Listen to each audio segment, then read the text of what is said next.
The X-Zone radio and TV show is largely an opinion talk show. All opinions, comments, or statements of fact expressed by Rob McConnell's guests are strictly their own and are not to be construed as those of the X-Zone radio and TV show or in any manner endorsed by Rob McConnell, Relmar McConnell Media Company, Talkstar Radio Network, its affiliated stations, or employees.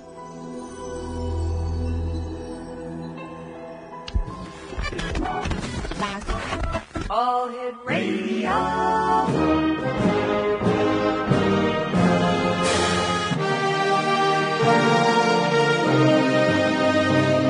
Welcome to the X-Zone, a place where fact is fiction and fiction is reality. Now, here's your host, Rob McConnell.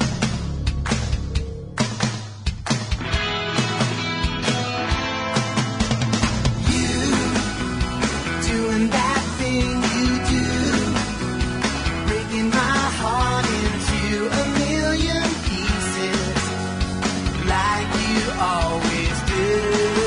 And you don't mean to be cruel, you never even knew about the heartache I've been going through.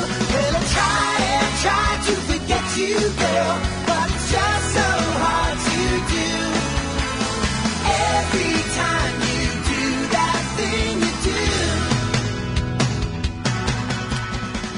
And welcome to the X-Zone, everyone. My name is Rob McConnell. For the next 4 hours, I'm your host and your guide as together we cross the time-space continuum to this place that I call the X-Zone. It's a place where people dare to believe and dare to be heard. It's a place where fact is fiction and fiction is reality.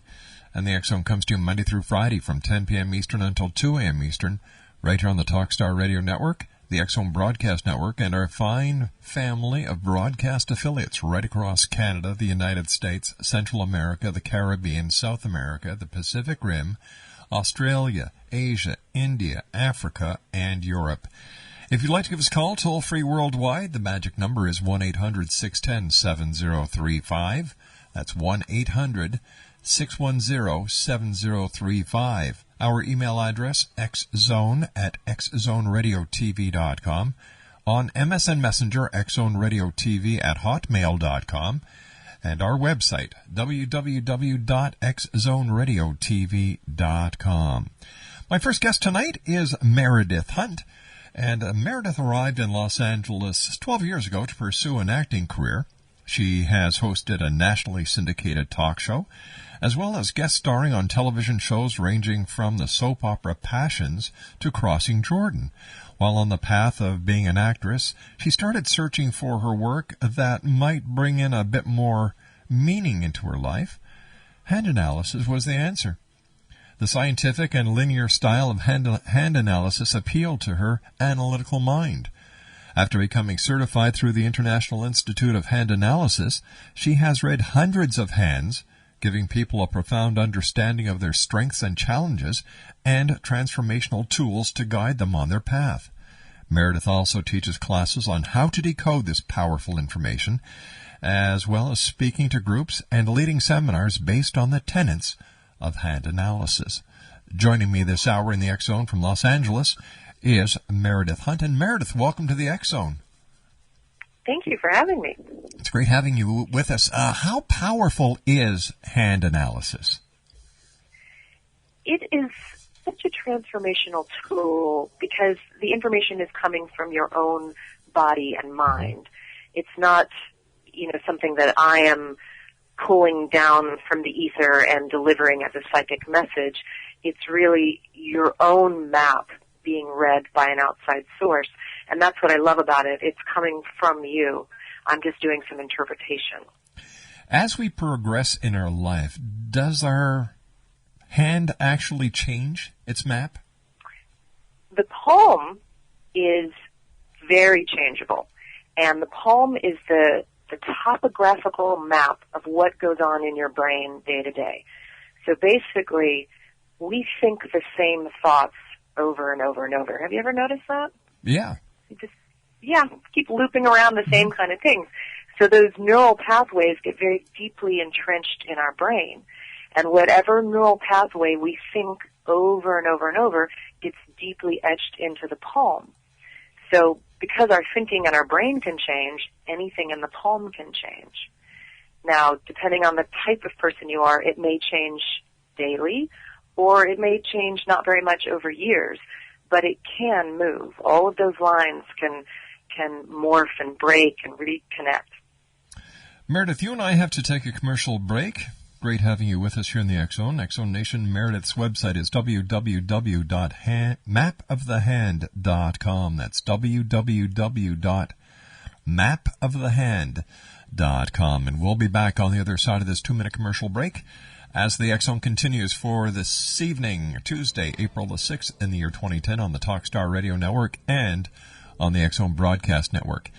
We have our new X Zone podcast players up all over our sites, with over 908 interviews that I have conducted over the last year. If you'd like to listen in to some of the podcasts that we've done, www.podcast.com. And you can always listen to the X Zone Radio Show 7 days a week, 24 hours a day, 365 days of the year by going to xzonetv.com. I'll be back on the other side of this 2-minute break as we continue from our studios in Hamilton, Ontario, Canada, here in the X Zone.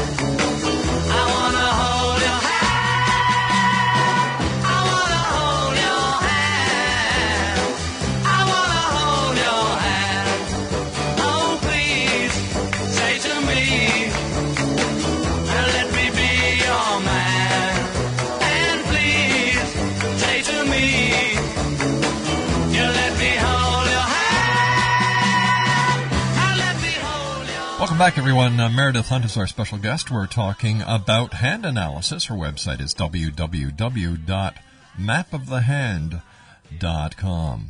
Tell me, Meredyth, can the lines on your hand actually tell you how long you're going to live or how many children you'll actually have? No, that is one of the biggest misconceptions about palm reading or palmistry, is that it is predictive. Now, hundreds and hundreds of years ago, it was considered a tool that the gypsies used, and unfortunately, the gypsies had a pretty bad reputation. And and I've got nothing against them. That's just the way people thought of them, and they used it often as a predicting tool. But modern hand analysis doesn't do that. So your lifeline doesn't tell you how long you're going to live. I've seen very old people with very short lifelines. And I don't know how many kids you're going to have, but I can tell you the best way to interact with your kids based on your heart line and their heart. I can tell you things like that. So I would imagine that hand analysis is not just another name for palmistry or fortune telling.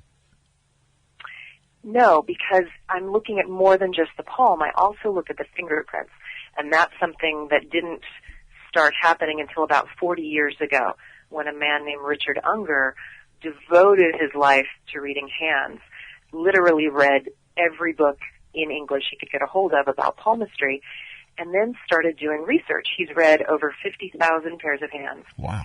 And he noticed, he's intense. And he noticed that through all of the palm readings he was doing, there was a lot that proved to be true, but there were gaps in the information.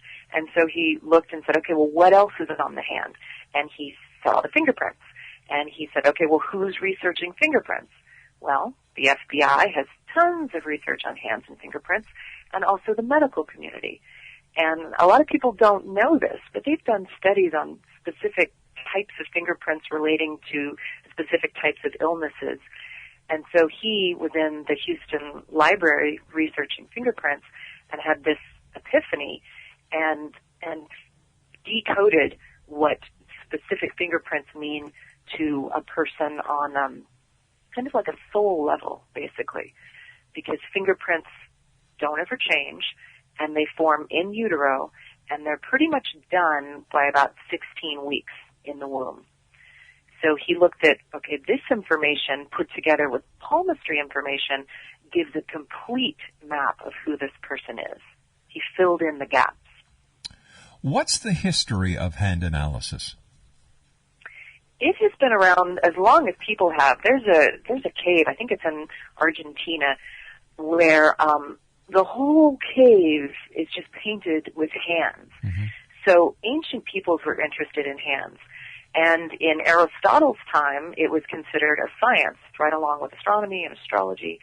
But as it started moving through different cultures and different societies put their take on it, it started to get a reputation. And as I mentioned earlier, when the gypsies got a hold of it, is really when it started to be tainted with a fortune-telling kind of veneer.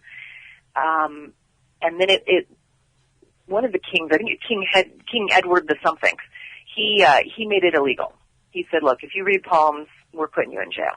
So it went way underground. And it wasn't until the late 1800s, early 1900s that it really started to resurface as a science. And a man named Benham, who has a book that you can still get to this day. If you go on Amazon, you can find Benham's palmistry book. He started doing studies, kind of like Richard Unger did. He said, okay, well, I want to see what is true about palmistry. So he studied the prison population quite a lot because they were a captive audience. Right. And put together this book and said, okay, well, when this line ends here, it tends to mean this in that person. So he really started bringing it back into the consciousness as a tool for character diagnostics and not predictions. So there's a scientific basis behind hand analysis. It's just not mumbo-jumbo. Exactly. There are many people along the course of history who have contributed their own scientific observations about it. And then when Richard Unger took all of that information and the fingerprint information and put that together in a system, it really became a powerful diagnostic tool of your psychology and what you're meant to do here on the planet. What is your greatest strength? And for me, more importantly, what is your greatest challenge? You know, people get very excited about wanting to know what their purpose is, and that's great. But if you don't know what's standing in the way of you achieving your purpose, you're going to keep hitting a wall. That's right. And that's one of the things hand analysis does. It tells you what's the wall. What is the difference between the right hand and the left hand? Or are they the same? They can be completely different. When I'm looking at someone's hands, I want to make sure that I see both hands because if I don't, I could be giving half of the picture of who this person is. The right hand is typically representative of how you are out in the world. So this is your work environment. This is how you interact with people you don't know that well, acquaintances, colleagues. And the left hand is how you operate in your inner world. So this is home, family, very close friends, mate. And as I said, they can be completely different. So when I'm doing a hand reading with someone, I print their hands, I ink them up, and I make a print of them. And we can look side by side and see what is the same, what is different. And if I work with them over time, I'll print them again to see what is changing. So basically you do a CSI print of the hand, put it on the paper, and then bang, everything is right there. Exactly. It really is like CSI of the soul. CSI You know, of the soul. There we're going in there, pulling things apart. Mm-hmm. I'm looking at my hand here, and some lines seem to be deeper than the others. Is there significance to the depth of the hand compared the depth of the line in the palm of the hand compared to other lines in the palm? Like Yes, I'm looking there at is. one that looks like a giant size M in my left palm. An M, Yeah. did you say? Mm-hmm. That's probably your three major lines intersecting in a specific way to make that pattern. There are three basic lines that we call the major lines in the hand, and most people have heard of them. The heart line, Yeah. which is the line that starts under your pinky and typically travels across the palm toward the thumb side of your hand.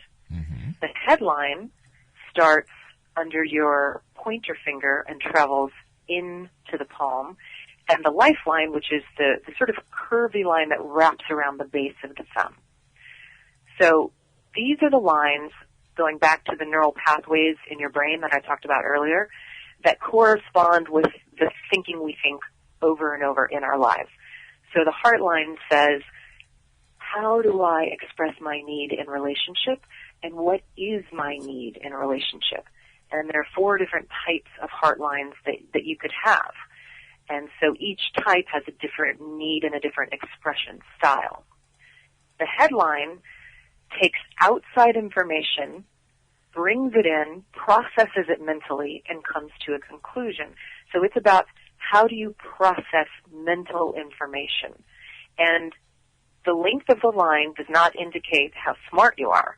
You can have a short line and be brilliant, but it indicates how much time you spend gathering information before you make your choice. A lot of people have very long headlines that go all the way across the palm, almost off the edge. And they're going to really take time gathering information and processing before they make a choice about something. So they're very analytical. Yes, yes. Each line also corresponds to a part of the body. So the headline is very much the mental aspect of the body. The heart line is your emotional aspect. And the lifeline is how do you process information in your body. So not how long am I going to live, but how am I going to know when it's time for me to rest? Do I run on adrenaline? Do I just push through activities and don't rest and rejuvenate when I need to? Or do I have more of a balance and I understand that I am in a physical body and I actually need to take care of it? What about the fingerprints? What can you tell from a person's fingerprints? Do they work in conjunction with the lines of the palm? It's really fascinating because I can look just at someone's fingerprints and not at their palm and often give them a pretty accurate reading of who they are, and vice versa. But to get the full picture, I really like to have both. So the fingerprints tell me 3 big components. What is this person's purpose in life, or their highest developed skill? That's another way that I talk about it. This is the thing you're born to do, the thing you can do the easiest. It's falling off a log for you. The second thing is, what is this person's lesson? So this is the challenge that they're here to grow through and with. So what is their least developed skill? What is the thing that they stumble over again and again? And the third thing is, what is their foundation? So this is what supports everything else in their life. There are 5 different possible foundations that a person can have in their hands. And basically, the way I like to explain it is, if you think of your life as this old wooden ship that you're the captain of, your ship needs to be on some form of water or some ocean, or you're not going anywhere. And the ocean that your ship is on is the foundation. Now, each ocean has a different set of underwater topographies and currents, so you have to know the ocean you're on to know how to sail it. So each foundation has its own set of skills that this person is learning to help navigate through their life, achieve purpose, and grow with their lesson. Meredyth, stand by. You and I have got to take a commercial break. Very interesting young lady. Meredyth Hunt is our special guest. Her website is www.mapofthehand.com. We're talking about hand analysis this hour, X-Zone Nation. The reality of it, it's not a carny act. It's not a gypsy act. It's basically a historical science, and we'll talk more with Meredyth on the other side of this break after the news as we continue right here in the X-Zone. Please say to me, let me be your man, and please.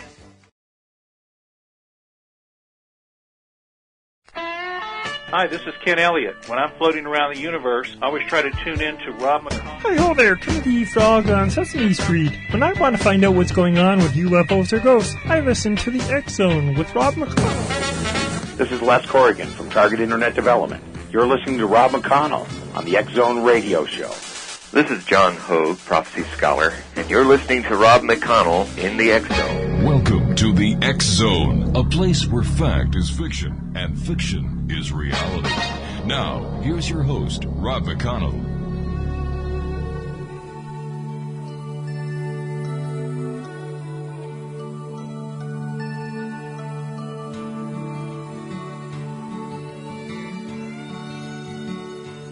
I remember Daddy's hands folded silently in prayer and reaching out to hold me when I had a nightmare. You could read quite a story in the calluses and lines. Years of work and worry had left their mark behind. I remember Daddy's hands, how they held my mama tight and patted my back for something done right. Meredyth Hunt is my special guest this hour. Exonation, www.mapofthehand.com. We're talking about hand analysis, and I must tell you, Meredyth, this is more interesting than one would imagine, because as I was telling you during the break, I've been to many psychic fairs, psychic shows, and you see the palmister who is a swami, and he's got the person's hand there, and he's just going through this entire blurb. And you know, I've often asked myself, well, how does he get all that from the hand? You're like, how does he know that she's going to have 6 children? Where does it say that? And where does he see that big house and that giant size pool? So it's all a game. It's all a con. It's all a gimmick. Well, what I would say is India especially has a very old tradition of hand analysis. Hand reading. I wouldn't call it hand analysis because they don't look at fingerprints, so palmistry. And I haven't studied their system, and I know that there are millions of people around the world who listen to what they have to say and take it to heart. And so there might be something there. I don't know what they're doing. All I know is that for me, I don't want something that doesn't make sense in a very practical way. I don't want to hear that I'm going to have lots of money if there aren't tools to help me understand how I'm going to get there. And that was one of the things that really attracted me to hand analysis, is that it has practical tools. For anything that you've got going on in your hand, there is something you can do about it. And that's what I liked. It's like, give me something to do. So you actually supply the people that you read with the tools on how to make it happen. Exactly. So if you have a lesson that, let's say one of the lessons that someone could have is a guilt lesson. And that's really hard, you know, because you feel guilty about things that you're not responsible for. And it can affect your life in a profound way. And so there are things you can do about that. You know, if you're feeling guilt, that's the red flag to say, okay, what is going on here? In this situation that I'm feeling guilty about, did I actually do something that is out of integrity? Because guilt is really just letting you know that you may be out of integrity in some arena. But the thing is, when you have a guilt lesson, it's going to go off when you're not out of integrity, because this is what you're learning. What is the difference between what is my fault and what is not my fault? So if you feel guilty, you start looking at the situation and go, did I actually do something that was out of integrity for myself? And if you look at it and you didn't do anything, then you turn the guilt down. Now, if you look at the situation and you did do something that was out of integrity, you make amends for it. You fix it. But a lot of people just go around feeling guilty all the time and not addressing it and not understanding why. And that doesn't help you move forward in life.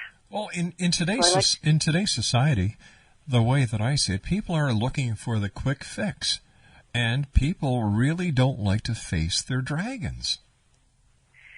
Yes, unfortunately, that is correct. And the thing about your lesson and your purpose is that they're in your fingerprints, right? And fingerprints don't change. So your lesson and your purpose through your life is not going to change. How you relate to it is what changes. So if you have a lesson that kicks your butt enough times in a row that you finally stop and go, okay, what is wrong with me? And I don't mean that in the way that sounds, but like, where do I have room to grow? How can I make my life better and feel better? You don't have to walk around feeling like crap all the time, but you do have to do the work. Mm-hmm. And it's not like you ever get to the point where your work is done. Because if your work on yourself is done, you're probably going to die. You're going to move on. Your work is never done. You just evolve into deeper and deeper levels of who you are, and you're able to bring more and more of your truest self out into the world. Has there ever been a palm that someone has given you for analysis that you've just looked at and said, "Oh my God"? Yes, actually, there have been. There was a book, and it's really hard to get, but it was on serial killers, and I think it was the FBI. They did handprints of all of these different serial killers, and there are some particular characteristics that show up in most serial killers, and one of them is having a really twisted, crooked, unhappy-looking pinky. Now, I want to say right now, if you have a twisted, crooked, unhappy-looking pinky, it does not mean you're a serial killer. It is just one of the characteristics that showed up with a bunch of other things. And the pinky is about intimacy. It is relationship, communication. It's the most tender part of who we are. And any time a pinky gets damaged, and that doesn't mean like you broke it necessarily, but some people have pinkies that are all twisted and crooked, and nothing has happened in the outer world to make that happen. Like, they didn't break it, they didn't smash it in the car door. It just is that way. And what has typically happened is they've had a lot of abuse as a child, a lot of deep wounds, psychological wounds, emotional wounds, and they're not trusting, they're suspicious, they're loners, they hold themselves away from the rest of society. And it's really sad because that, in combination with a lot of other factors, can lead someone down the path of doing nefarious things. Now, I have seen a pair of hands that, and this was on a gentleman that actually became a student of mine, that just on looking at them, I would go, oh, wow, this is a really damaged human being, and he could have gone the scary route with all the damage that's here. Right.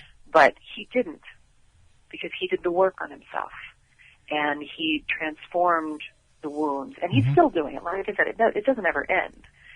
But if you just put his hands up against some of those other serial killer hands, you'd be like, okay, they're brothers. Huh. And that's not the case. Now, what happens if someone does have an accident where their finger gets broken? What happens? Well, it's really fascinating because often the injury tells a story of what's going on in the person's life in a greater sense at that time. So when I see a big scar, or if somebody's missing a part of a finger, or if it's really twisted and bent, I'll ask them, do you remember how this happened? And if so, do you remember what was going on in your life at the time? And the first thing they'll always tell me is how they had the injury. And that's not actually what I'm interested in. I'm interested in was, what was your family life like at the time? What was your relationship doing to you at the time? So one guy, and my mentor read this guy, he was missing his left thumb. And she asked him what had happened, and he said when he was 10 years old, his mother died.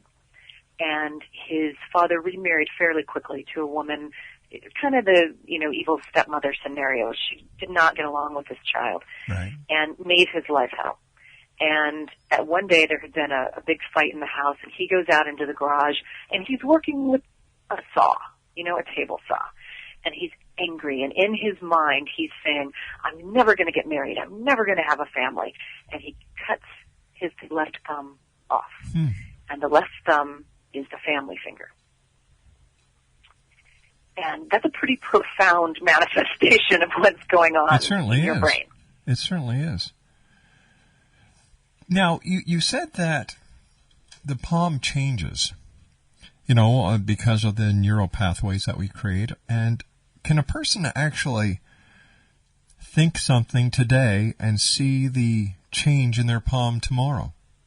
Or does it take change and time in order to make these palm marks move? It's possible to have changes happen literally overnight. That's not the typical thing that happens.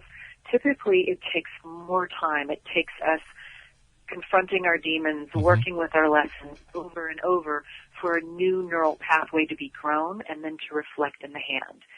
But I have seen marks move very quickly. So it really depends on the type of hand you have. If you have a lot of water in your hand, I work with the 4 elements, earth, air, water, and fire. Those show up in the hands in different places.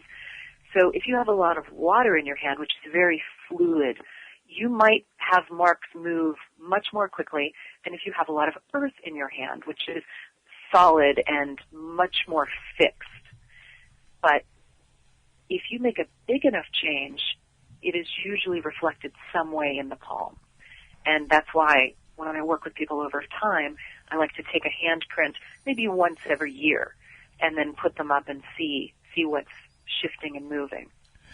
As an expert in hand analysis, can you see the family lines, so to speak, between siblings and mother and father? I've had 2 different experiences with looking at families. The first one is that they're absolutely in line with one another. The fingerprints match up. You can see the heredity being passed down in the lines. And then the opposite is also true, where I was reading at a party one time. Sometimes I do parties, and I'll do quick little 5-minute readings for things for everybody. Right. And I was sitting in this booth, and throughout the course of the evening, an entire family sat down with me, but I didn't know they were a family. I just read them. And at the end of the night, they all came together and sat in the booth at once, and they said, "We're all related." And I was stunned because they were all completely different from one another. And it was fascinating to look and go, oh my God, the way that you guys must interact. I've also looked at identical twins, and they have very different hands. And these are the kind of twins, like, it's really hard to tell them apart, but their hands, you can see their differences. So there's often at least one through line that I can track, but like with my boyfriend, he and his father have similar fingerprints, and his mother and his sister have similar fingerprints.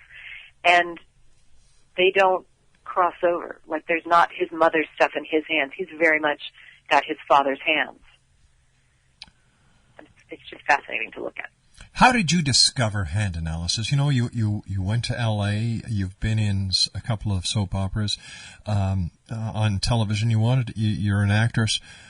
What was it that made you decide, hey, this is real. I want to do it professionally. I want to help people do it?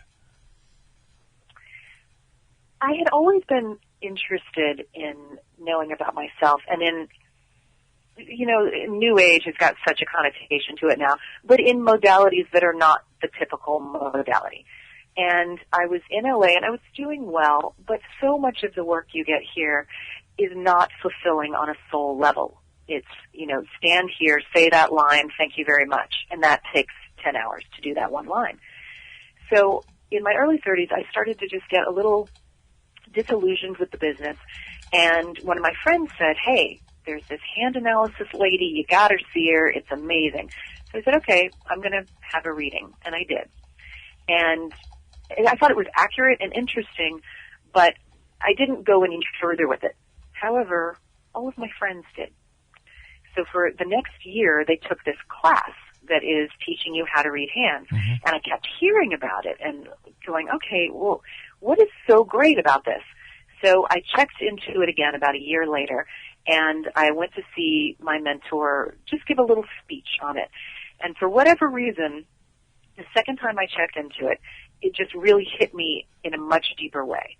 And I said, okay, I want to know more about this. And so I started taking the certification course and really enjoyed it. And I did not do it to become a hand reader. I did it to understand myself better. But in the course of taking this class, you are required to read hands. And I really started enjoying that process and talking to people and helping them. And I decided I wanted to do a second year of study. And somewhere in the middle of the second year, I said, okay, I want to make this my work, and I want to teach other people how to do it. And that set me on the track. And I just haven't jumped off of that. Please stand by. You and I have to take our final commercial break for this hour. Exonation, our very special guest is Meredyth Hunt. Her website is www.mapofthehand.com. We'll be back on the other side of this commercial break as the X Zone continues from our studios in Hamilton, Ontario, Canada. If you'd like to send an email, xzone@xzoneradiotv.com, on MSN Messenger, xzoneradiotv@hotmail.com, and our website, www.xzoneradiotv.com. Once again, Meredyth Hunt is our special guest, and her website, www.mapofthehand.com. More about hand analysis on the other side of this break. Don't go away. Remember Daddy's hands, how they held my mama tight and patted my back for something done right. There are things that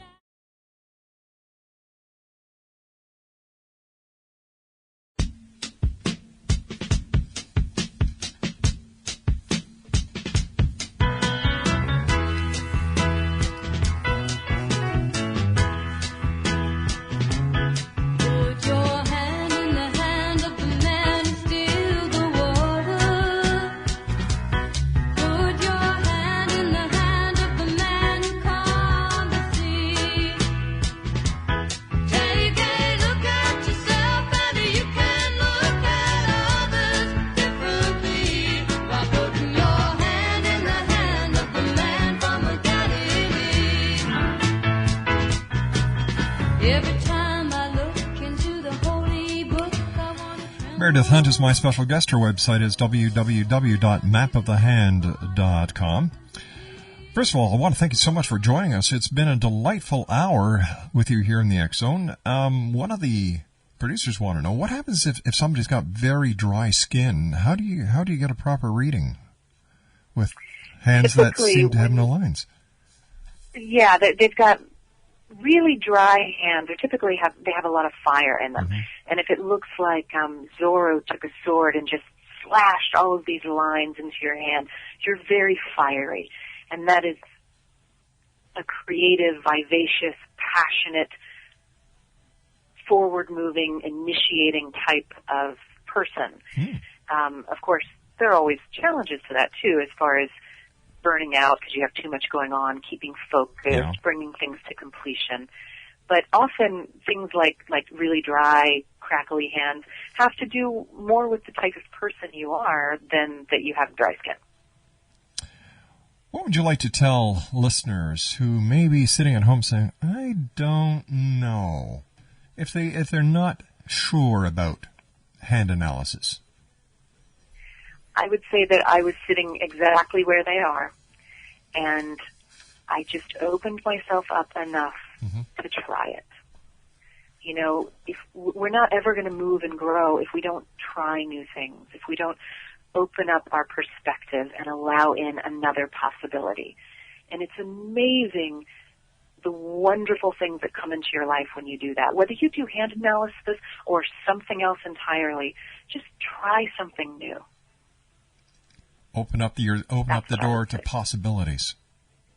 Exactly. Because there are so many different ways to help yourself grow. Hand analysis isn't the only one. You know, there's the Enneagram. There's just multitudes of other things you can try.